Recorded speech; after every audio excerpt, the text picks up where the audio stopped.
ပြောတဲ့တားရဲ့ချစ်သူလေးမွေဒါမောင်ရဲ့မမေ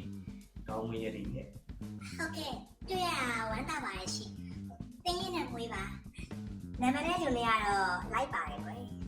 လူကမရောက်သေးဘူးအနက်အရင်ကျိုးရောက်နေပြီ ဟုတ်တယ်မမေရဲ့မွေးရဲ့နာမဆိုရင်လေအမြဲမွေးနေတာ ဟုတ်ပါပြီတားရဲ့သမီးကအလားပြေဆိုင်ဖွင့်ထားတာဆိုဟုတ်ပါရဲ့အန်တီအခုကတော့ဆိုင်ခွဲရည်နဲ့ပြင်ဖို့လုပ်နေပါရဲ့ရှင်မိဘတွေရောဘာအလုပ်လုပ်မိဘတွေကတော့နေဘက်မှာပဲပွဲဝင်လုပ်နေလုပ်တာပါမိဘတွေကနေဘက်မှာဆိုတော့သမီးကအခုကကြတော့ဘယ်သူနဲ့တူတူနေနေရတော့ဟုတ်အခုကတော့သမီးတယောက်ချင်းပဲနေရပါအန်တီဘာရကိစ္စရေးချက်တာထုတ်တာရေးအတွက်ကတော့အခုညီမလေးတယောက်ကိုခေါ်ထားပါရဲ့ရှင်ဟုတ်ပါပြီကွယ်အသားရေအမေမေ့နေလိုက်တာအမေရဲ့ဒီနေ့စိတ်ကနေရှိသွားဖို့ချိန်ထားတာပဲ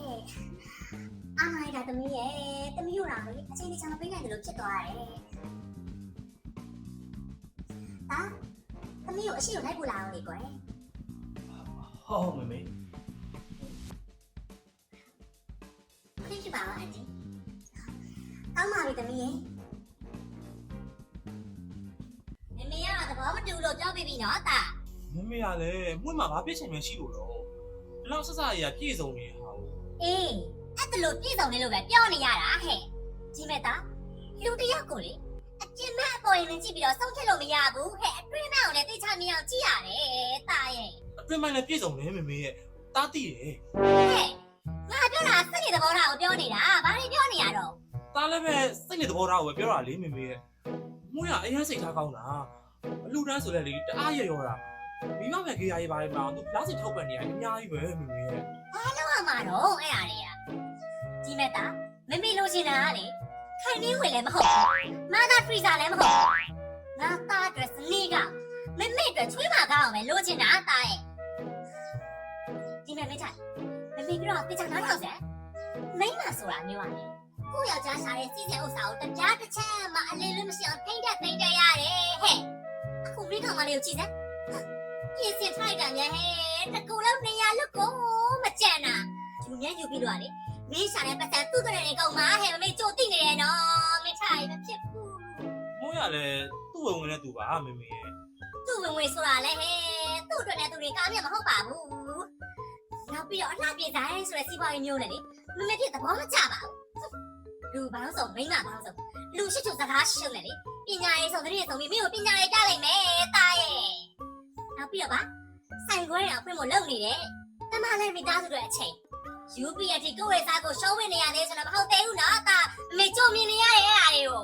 အဝတ်တရားစက်နဲ့ရှော်မှာပဲ ဟဲ့တဘောကိုပြောရလေဟဲ့မိခလေးတံမယ်တယောက်ထည့်နေတာလေလူအမြင်တင့်တော်ကြီးမတင့်တော်ကြီးဆိုတာသူမစင်စားမိဘူးလားမသိပါဘူးပုံစံလည်းမင်းသမီးရှုံးနေလူကပြင်လမ်းထိုင်ပဲရှိသေးတယ်ရေမွေးနဲ့အိမ်ထဲကိုရောက်နေပြီစွတ်ထားတာလေဘယ်နဲ့သိမ့်တယ်ရေမွေးမယ်ကောက်စွတ်ထားလည်းမသိပါဘူးမဖြစ်ပါဘူးမိထားရဲ့ယူပြီးမေးစစ်စင်းရလိမ့်မယ်နော်မေခေါ်မတူနိုင်ဘူးမေကြုံမြင်နေရတယ်ခေါ်မတူဘူး အဲ့ဒါဆိုတားအခုဘာဆက်လုပ်ရမှာလဲ ဘာဆက်လို့ရမှာလဲလမ်းခွဲရမှာပေါ့ဟဲ့လမ်းခွဲမယ်ဟုတ်လားမ အင်းမွေမောင်လဲလေ မောင်မမေသဘောမကျလို့မလား မဟုတ်ပါဘူးမွေရဲ့ဟို မွေသိပါရဲ့မွေမသိတာဘာလို့သဘောမကျရလဲဆိုတာဟုတ်ပဲအဲ့ဒါတော့မွေသိချင်တယ်မ ဟိုမွေကဇနီးကောင်းတယောက်ပုံစံမဖြစ်နိုင်ဘူးတဲ့ အော်မင်းနဲ့ပိုင်တော်နဲ့တွေ့ရုံနဲ့ဇနီးကောင်းတစ်ယောက်မဖြစ်နိုင်ဘူးဆိုတာမောင်မမေကဘလို့ဆုံးဖြတ်လိုက်ကြရဲလဲဟမ် မွေကအရန်ပြင်လို့စင်လို့တဲ့ဟိုနောက်ပြီးတော့ဟိုရေမွေးဟိုတော့ဟိုတိန်းကြော်တယ်နေတုံးတော့ယူပြီးရင်ဒုက္ခများမယ်တဲ့ တင်းကြော်တဲ့ရင်မွေးသုံးတယ်လို့မောင်မမေကပြောလိုက်တာလား အင်းလေ နေစမ်းမအောင်တင်းကြော်တဲ့ရင်မွေးသုံးတော့ဘာဖြစ်လဲမောင်မွေးကဝယ်ခိုင်းနေလို့လားဟမ်ပြီးတော့ပိုးဆိုတာမွေးသုံးနေတာတင်းကြော်တဲ့ရင်မွေးလည်းမဟုတ်ဘူးမှာဟာ မဟုတ်ဘူးလား ကိုကြီးစားတရားတော့ဘာရင်မွေးသုံးလဲဆိုအမောင်တကယ်မသိရလား ဟို ကြီးမ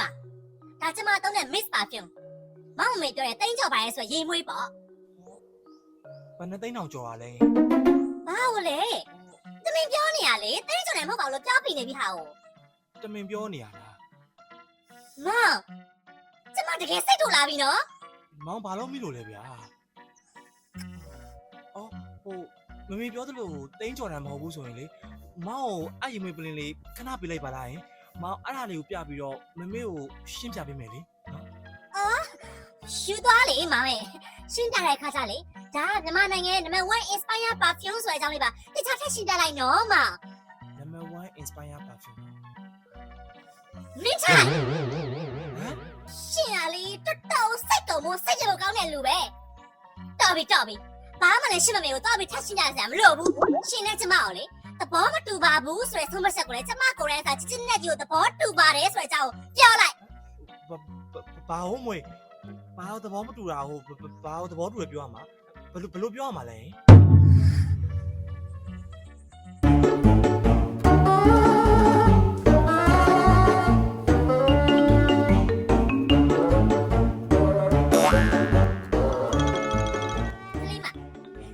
အဲ့ဒီပတ်စံအန်တီရင်တွေ့တာကွသမီးလည်းတွေ့လို့ကောင်းလိုက်တာပဲလေလက်သွက်တဲ့လူကတော့အရင်ရတာပေါ့အန်တီရဲ့ဘာဖြစ်ကွယ်လူကြီးနဲ့လူငယ်ပဲဥစ္စာလူကြီးရောအရှော်ပေးမှာပေါ့ဟောသမီးရဲ့အန်တီရဲ့လူကြီးနဲ့လူငယ်ဆိုလူငယ်ဦးစားပေးရမှာမဟုတ်ဘူးလားအန်တီရန်လို့ချင်းနေ200ခွဲပေးညီရလေတယောက်တော့တာမဟုတ်ဘူး200လေတဝက်တော့မပေးနိုင်ဘူးအန်တီရဲ့သမီးလက်ထဲအင်ရောက်တာဆိုတော့သမီးကတော့ကိုရတဲ့တာပေါ့50လေးဟာကိုကွယ်50လဲ50ပဲလေကို့မှာမရှိတဲ့ချင်းအဲ့ဒီ50လူမလာပေးတာမဟုတ်ဘူးအန်တီရဲ့50လဲပတ်စံမဲဆိုတော့တန်ဖိုးထားတဲ့ရတယ်ဒါနဲ့သမီးနာမည်ကဘယ်လိုခေါ်တော့အန်တီကဘာလို့ခေါ်လဲဒီတိုင်းသိချင်လို့မေးတာပါကွယ်ခင်အေးချမ်းပါလေခင်အေးချမ်းဟာ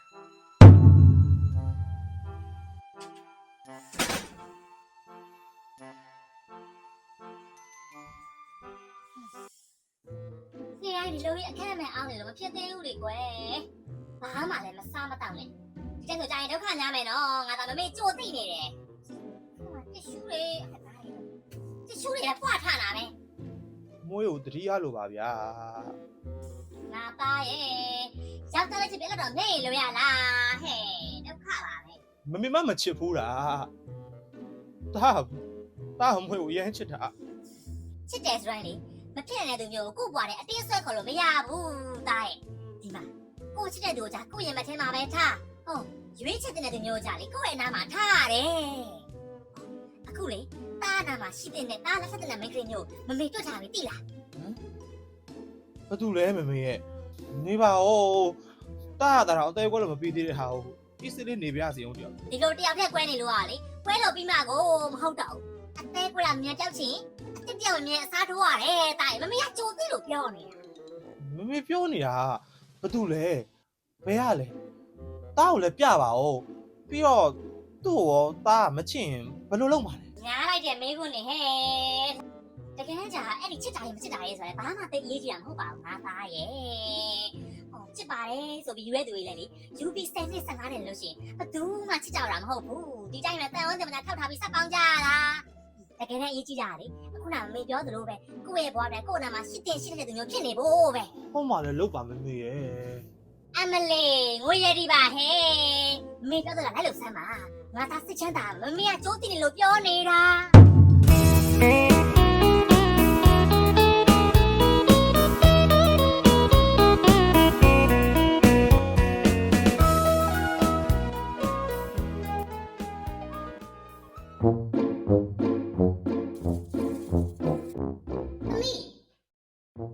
သမီးတော့သမီးရဲ့အများကြီးပဲ online shopping အထုတ်တယ်လေမေ online shopping ငါသမီးလေးကတော်လိုက်တာကွယ်အိမ်အောင်ကြတဲ့တစ်ခါမပြေသေးဘူးဈေးတွေရောင်းပြီးတော့စီးပွားရေးဆက်လုပ်နေပြီပေါ့ပြောပါဦးသမီးရဲ့ဘာတွေရောင်းတာလဲဘာပစ္စည်းရောရောင်းတာမဟုတ်ဘူးဒါတွေကဝဲထားတာလေဝဲထားတာလေဟဲ့ညားလိုက်တာ ဟင်ဘီယိုရပတ်ဆက်ယူသေးလား ယူရလေခုနကပဲဒါလေးရှင်းပေးလိုက်တာ အဲ့ဒါသူများမပေးရပတ်ဆက်ဒီကွာ တော့မသိဘူးလေဒီလိုကြည့်တော့အသက်ဆန်နဲ့တွေ့ရတယ်တွေ့ရယူရှင်းပေးလိုက်ဟဲ့လေးစမ်းပါဦးတွေ့လို့ယူရှင်းလိုက်တော့အဲ့ဒီပတ်စံအနည်းပတ်စံမလို့လား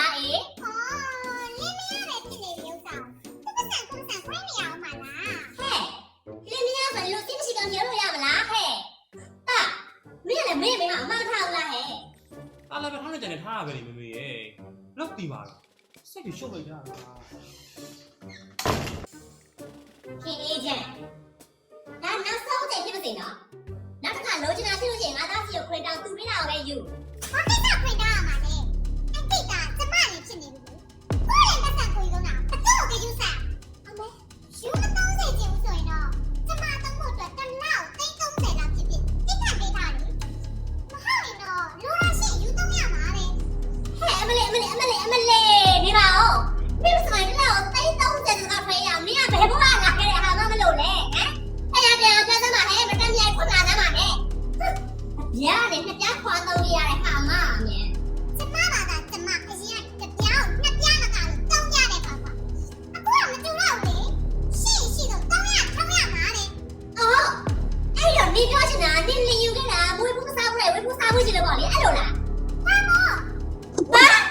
ဟုတ်တယ်လေနာပြောတာလေနေတော့လူမဝိုင်းဟာမှာပဲအဲ့ဒီမကျင်တဲ့ပါမမကျင်တာညီစိတ်ကိုလျှော့ပါအန်တီရဲ့ရှားတယ်သူကပူရတယ်ခင်ခက်တီကိုကြည့်ရပူပြီးတော့ပူလာလိုက်တာမဖြစ်သေးပါဘူးအဲ့ကိုနေတော့နေလို့တော့ခက်ဖြစ်ပြီးတက်ခိုင်းအောင်ပါဟဲ့တော့ဟဲ့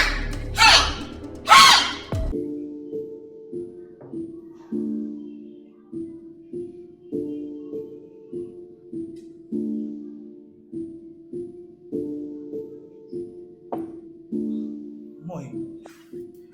အော်ခမင်းချ တွေ့ရတာကြာပြီနော်အစင်ရောပြေးရတာ ကျမပုံစံအစင်ပြေးမပေါက်နေလို့လားဟင် အင်းမအစင်ပြေးနေရမြင်ရတော့မောင်ဝမ်းသာပါပဲမောင်တော့အစင်ပြေးဘူးရေ ကျမလည်းပဲရှစ်အစင်ပြေးကြတဲ့အတွက်ဝမ်းသာပါတယ်ဘယ်လိုတော့ရှင်းရချစ်မမေစီစဉ်ပေးတဲ့အင်အောင်ခီလိုက်ထောင်ပြမဲ့လားဟမ် အစင်ပြေတာကတော့တကယ်အစင်ပြေဘူးကွာမွေးထားတော့ချင်းမောင်ပြမယ်လေ ဘာထောင်ချင်မဟုတ်ရပါတယ်မပြောပါနဲ့နေပါစေချိန်ရရင်ဒါလေရှင်းရမမေကိုကျေးဇူးတင်ကြောင်းလေးပြောပြပါဦးလူတယောက်ကိုလေပြင်မဲ့အပေါ်ရအသုံးဆောင်လေးကိုကြည့်ပြီးတော့စောင့်ဖြတ်တဲ့ရှင်တို့ရဲ့အသားဝိုင်းလေးကိုကျမဝင်ခွင့်မရတဲ့အတွက်အားကိုကျေးဇူးတင်ပါတယ်လို့ပြီးတော့ကျမကိုအရင်ကပြောနေရတယ်လို့ပြောပြပါ ဘလို့မွေဘလို့ပြောရမှာ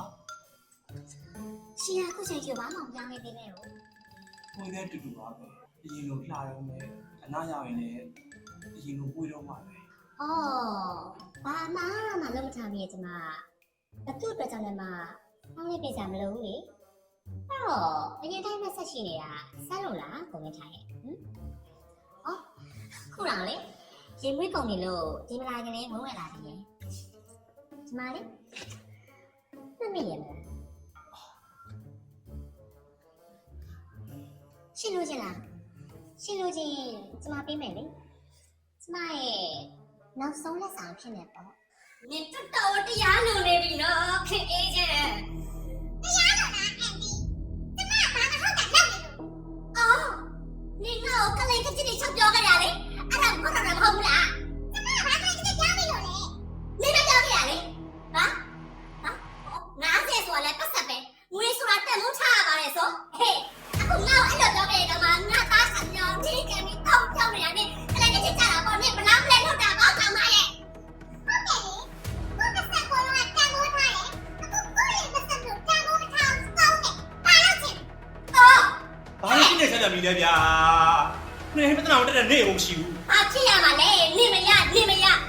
ရေမွေးကလေးဝင်လာ7သိန်းခွဲပေးရတယ်7သိန်းခွဲအဲ့တော့ငါတော့တခုမခံဘူးကြက်လည်းပြောနေရလေဆမ်မရှိစားကြည့်သူကပတ်စံနဲ့7သိန်းခွဲလို့ဝယ်ဆိုအောင်ဒီမှာအဆက်မရှိလားကမရဲ့သူများကစားတော့ချက်ပါလေပတ်စံလည်းမခါကြရပါနဲ့ဟဲ့